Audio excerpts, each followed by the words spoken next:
Hello, everybody, and welcome to Pablo FC once again.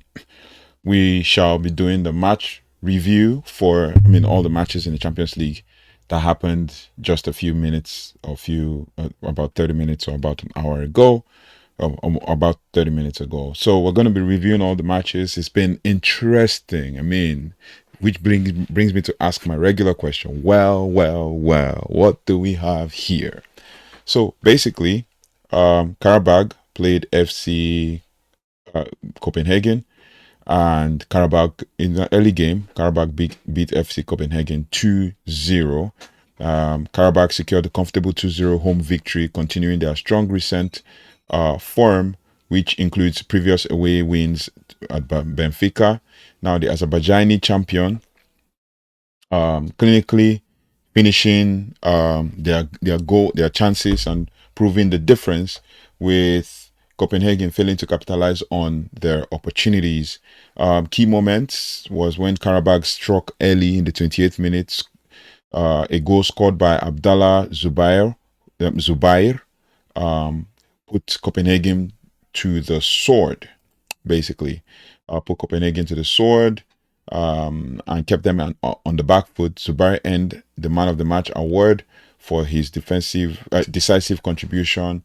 Also, an 83rd minute goal then sealed the victory for the home side. The result highlights Qarabağ's growing confidence and tactical discipline in European competition for Copenhagen.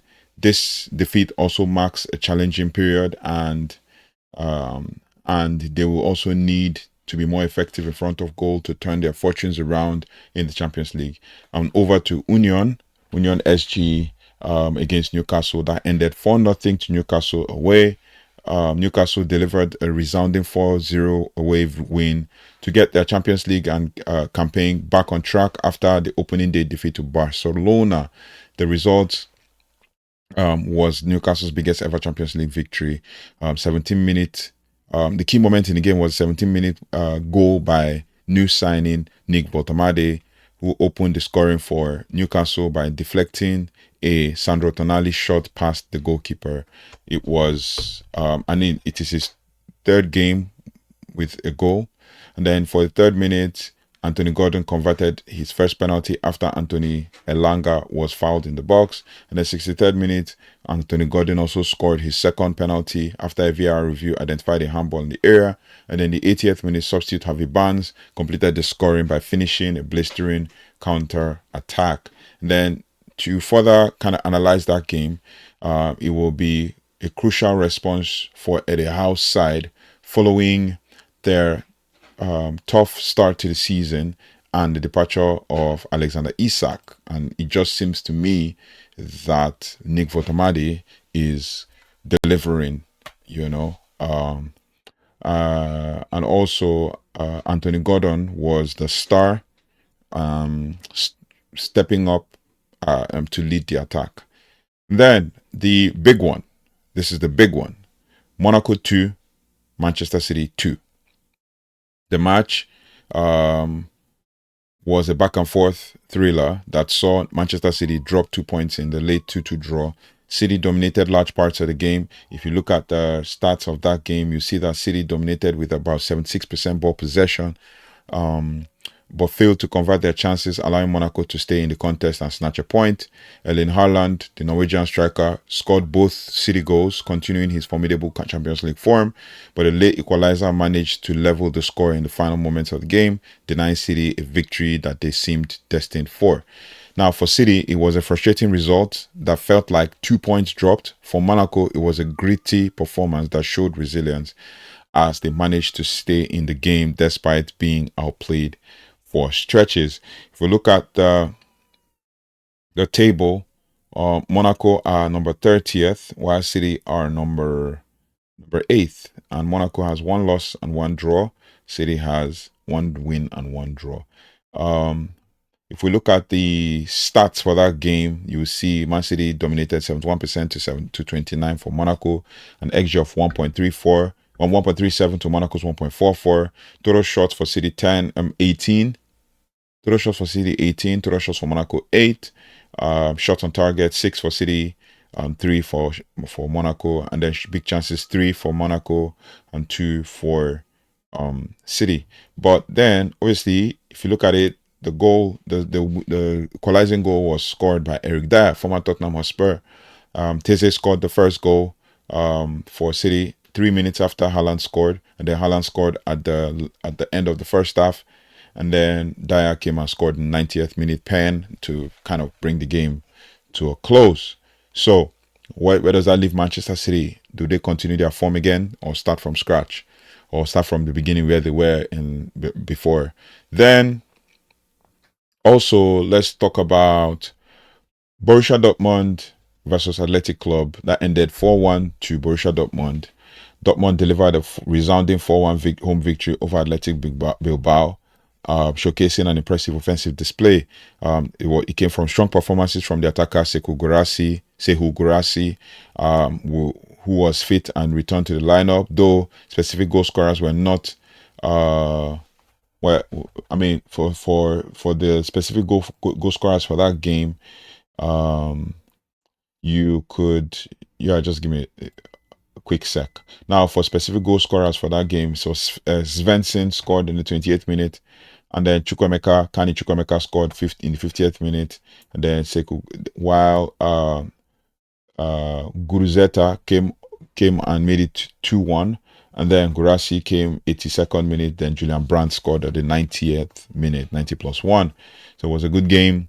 Borussia Dortmund's victory was a vital result for their Champions League campaign, giving them 3 crucial points. An Athletic Club without star player Nico Williams will have to rebound from this defeat. And then to another one that I followed closely by watching at least the most part of the second half, Napoli versus Sporting Club de Portugal. The match was a tense affair. Napoli secured a narrow 2-1 win against Sporting Club de Portugal. The atmosphere was charged with fan clashes occurring in Naples before the match, but Kevin De Bruyne's assist, 2 assists for Kevin De Bruyne for Rasmus Haaland, and then resilience from Napoli marks the positive step to the Serie A champions after a 2-0 defeat to Man City in the opening game. Napoli showed their determination to rebound from their first Champions League loss, securing a hard-fought win at the Stadio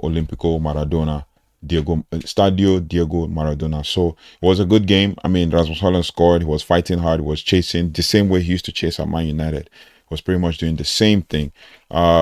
And then obviously another game that was a beautiful one to see, but I didn't follow it directly, was the 2-2 draw between Villarreal and Juventus. The match between Villarreal and Juventus was between both teams who were seeking their first Champions League win of the season. Federico Gatti scored a bicycle kick. The defender Federico Gatti scored a bicycle kick for Juventus to take the lead.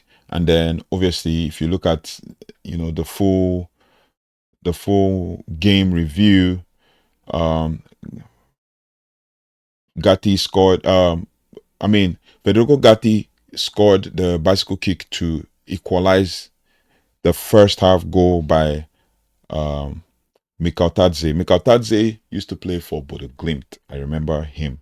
Mikal Tadze scored in the 18th minute, and then Gatti scored in the 49th minute. Then then Conceição scored in the 56th minute, while Viega equalized and made it 2-2 in the 90th minute. So the last gasp win. This result leaves both teams searching for the first win in the competition. Juventus will be disappointed only to draw, but Gatti's audacious goal will be a talking point after they scored in the 49th minute to make it 1-1. Then to another big game was at Arsenal versus Olympiacos. Arsenal ground out a hard-fought 2-0 win home victory over Olympiacos, maintained their perfect start to the Champions League, and this win was not straightforward as the scoreline suggests, but Olympiacos proved to be a challenge. Key moment in the game was Gabriel Martinelli's goal. He scored the opener in a breathless first half, and then Bukayo Saka later on pounced on a defensive blunder by Olympiacos goalkeeper Zoulakis in the 90th minute, which allowed Saka to seal the victory. Arsenal continues their exceptional home form in Europe under Mikel Arteta, extending their winning streak. While the performance was at times laboured, the Gunners secured the valuable 3 points that they needed. And then to the big one that I followed from minute to minute was Barcelona versus Paris Saint-Germain. The match was kind of the most anticipated, and it looked like what was supposed to be the Champions League final.